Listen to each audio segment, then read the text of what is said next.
ઠાકરજી ભાઈ તમને બે હાથ જોડીને મેં પ્રાર્થના કરા છું. મોટા આગેવાન છો રબારી સમાજમાં અને તમારું કાંક વચ્ચે સમાજ આભળે છે તે અમારી દીકરી પાસે અલાવા ઓણે ગામમાં છે. આટલું મહેરબાની કરી અમે તમને આશા જોડી કરા.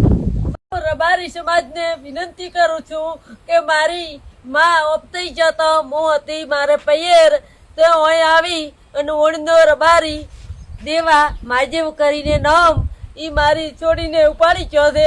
તો મને વિનંતી કરું છું મારી છોડીને ઘરે અહીં લાવી ગયો. મને મારું નામ જગમાલભાઈ કરશનભાઈ ચૌધરી, ગામ રૂની, તાલુકો ભાભર. પછી ઓણનો રબારી દેવાભાઈ માજીભાઈ દેવાભાઈ અને ઈદો એ આવી અને આ રબારીયા ભેળો દાતો આવતો ને બેસતો અને મારે અહીંયા ખાતો પીતો અને મારે અહીંયાથી આવી ઘટના એણે બનાવી છે તે મારી છોકરી ઉપાડી ગયો છે. 17 વર્ષની ઉંમર હતી છોડીની અને અમારે ડોશીનું બહેણું હતું એટલે અમે બે માણસ જતા રહ્યા બહેણામાં અને આ દાડા સુધી અમે 2 દિન ઓણમાં ગયા પણ અમને કોઈ ઉત્તર પ્રશ્ન આવ્યો નથી કોઈ વળતીઓ આવ્યું કે નથી કોઈ ઉત્તર આવ્યો. અને રબારી સમાજ છે એને વિનંતી છે મારા હાથ જોડીને બરાબર કે આવું ઘટના કાલે બપોરે બની છે અને અહીંયાને પાછી ફોંપી છે અને અહીંયા લાવી છે. આવી ઘણી ઠેકાણી ભાઈ અને લાવી આલ્યા છે પટેલાની ભાઈ. ઠાકરજી ભાઈ રબારીનું નામ આવ્યું હતું વીડિયામાં અને મેં જોયું હતું. તો મારામાં કદાચ ગરીબી રાશિ તો કદાચ રામ વચી જતા હોય અને તો આટલી દયા ખાય. મહેરબાની કરીને ઠાકરજી ભાઈનો મેં વિડીયો જોયો છે અને ઠાકરજી ભાઈને વિનંતી કરું છું કે બધાને મજૂરી કરે છે ને ભાવાસી માણસ છે અને બધાના ભાવના ભાગ લે છે સેવા ભાવી. તો અમે અહીંયાને હાથ જોડીને વિનંતી કરો છો કે આટલો અમને ઓણ ગામનો રબારી છે કોઈ અમને અડા હાલતો નથી.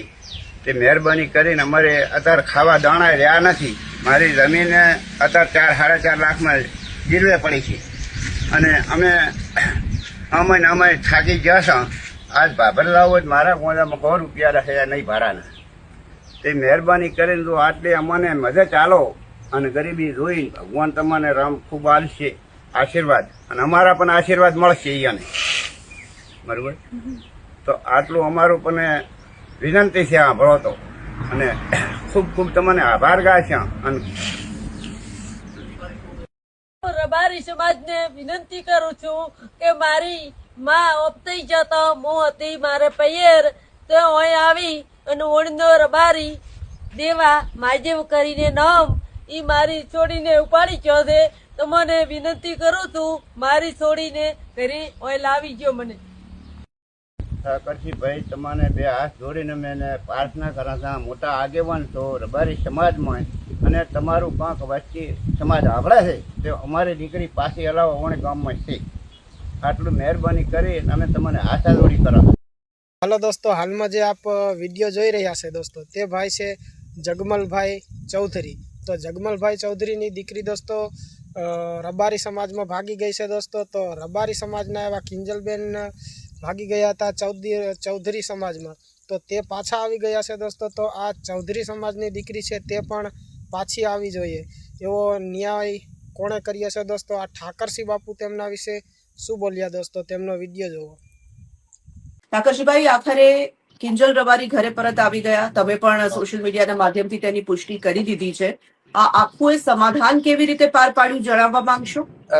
મા બાપના 20 વર્ષના 22 વર્ષના દીકરીના પ્રેમને સમજી શકી અને ચૌધરી સમાજ અને અમારા માલધારી સમાજના વડીલોની મધ્યસ્થીથી દીકરીને સમજાણું કે ક્યાંક આ એકમાં અને ભૂલ થઈ છે, પરંતુ ખરેખર મા બાપ અને સમાજની વેદનાને સમજી અને દીકરી ઘરે આવી ગઈ છે. ગઈકાલે ઠાકરજીભાઈ આપણી જે રીતે વાત થઈ હતી, આપણે TV30 ના માધ્યમથી આપે પણ જણાવ્યું હતું કે કોઈ પણ સંજોગોમાં દીકરીને પરત આવવું જ પડશે અને લાવવી જ પડશે. કિંજલબેનને સમજાવીને લાવવામાં આવ્યા કે થોડું દબાણ કરવું પડ્યું છે? કિંજલબેનને એ સમાજનો અને એના મા બાપે જે 20 વર્ષ સુધી પ્રેમ આપ્યો હતો એને સમજણ પડી અને બંને સમાજના ચૌધરી રબારી સમાજના વડીલોએ જે મધ્યસ્થી કરીને રસ્તો કાઢ્યો. એટલે છોરું કચોરું થાય પણ માવતર કમાવતર ના થાય. એટલે બધાએ એને પ્રેમ આપીને સ્વીકારી છે અને સમજીને પાછી આવી ગઈ છે. दोस्तों આપણે ઠાકરસિંહ રબારીનો વિડીયો જોઈ લીધો છે दोस्तों. ત્યારબાદ આપણે જોવાનો છે જગદીશભાઈ મહેતાનો વિડીયો दोस्तों. કેમ કે આ અઠવાડિયાની અંદરમાં 6 થી 7 છોકરીઓ ના જવાના સમાજમાં ભાગી ગઈ છે દોસ્તો, અને બધી કોઈ પાછી આવી છે, કોઈ પાછી નથી આવી દોસ્તો. તો આ જગદીશભાઈ મહેતા તેમની છોકરીઓ વિશે શું બોલ્યા છે અને શું પ્રતિબંધ રાખ્યો છે કે છોકરીઓ માટે, તો આ વિડીયો તેમનો પણ જોજો. જગદીશભાઈ મહેતાનો. જગદીશભાઈ શું બોલ્યા? નહીતર પ્રેમ લગ્ન કરે તો કોઈ, મેં કીધું કોઈને એમ પ્રોબ્લેમ નથી, પણ જો કિંજલબેન રબારીને રબારી સમાજ કાંઈ ન કરી શકે તો બીજા નાના જે સમાજના લોકો છે, મધ્યમ વર્ગ અને ગરીબના રબારી સમાજની દીકરીઓ એમ કે ભાઈ કિંજલબેન નું તમે શું કરી લીધું, ઈ પહોંચતી માયા હતી એટલે તમે અહીંયા ગાય જેવા થઈ ગયા, અમે નાના માણસો તો અમને પ્રેમ કરવાની મનાઈ, એમ ઈ દાખલો ન દેશે. એટલે રબારી સમાજ અને ચૌધરી સમાજની ગઈકાલે બનાસકાંઠા કે સાબરકાંઠા જ્યાં ક્યાંક ના મોટા ભાગે બનાસકાંઠામાં મીટિંગ મળી, અને મીટિંગ મળી એમાં સમાજના બંને તરફના આગેવાનો ઉભા રહ્યા અને નિર્ણય કરવામાં આવ્યો કે કિંજલબેન રબારી ફરીથી ચૌધરી સમાજને છોડીને, ચૌધરી સમાજના છોકરાને છોડીને રબારી સમાજના એટલે કે પોતાના સ્વગૃહે, પિતાના ગૃહે પાછી આવી જાય, અને આવી ગઈ. હવે તમને બીજું પ્રશ્ન કહું, આવું ન થયું હોત તો બીજું મુશ્કેલી પણ થાય, કારણ કે રબારી સમાજ વિશે મેં આજે જાણ્યું. ગઈકાલ સુધી હું સ્વયં એમ માનતો હતો કે કિંજલબેન રબારી કિંજલબેન દવેની જેમ, કિંજલ દવે ગાયિકા છે, ખબર છે, આપણે બધા જાણીએ છીએ, એને જેમ લગ્ન કર્યા હતા ધ્રુવ શાહ નામના છોકરા સાથે, અને જે હોબાળો મચ્યો તો પંચ પરગણા બ્રહ્મ સમાજે એને બહિષ્કાર કર્યો વગેરે વગેરે, પણ એને સામી બગાવત કરી. કિંજલબેન દવેએ કીધું મારે કઈ જો કરો, લ્યો બહિષ્કાર તમે, મારે ફાવે એમ હું કરીશ. કારણ કે જ્યારે એમ કે મારે હાટાખત જેવું, હાટાખત એટલે કિંજલબેને લગ્ન જેની સાથે કર્યા હતા એની બેન અને કિંજલનો ભાઈ એને હામા દીધા, એ તો મેળ પડ્યો. હવે ઈ પ્રથાનો ભોગ બની ત્યારે કિંજલબેન દવેએ કીધું ત્યારે સમાજ ક્યાં ગયો તો, એટલે એમ કરીને બગાવત કરી ચૂકી હતી. અને એના આધારે આપણને એમ લાગતું હતું કે જે કેટલીક સેલિબ્રિટીઝ છે એને સમાજના બંધન નડતા નથી,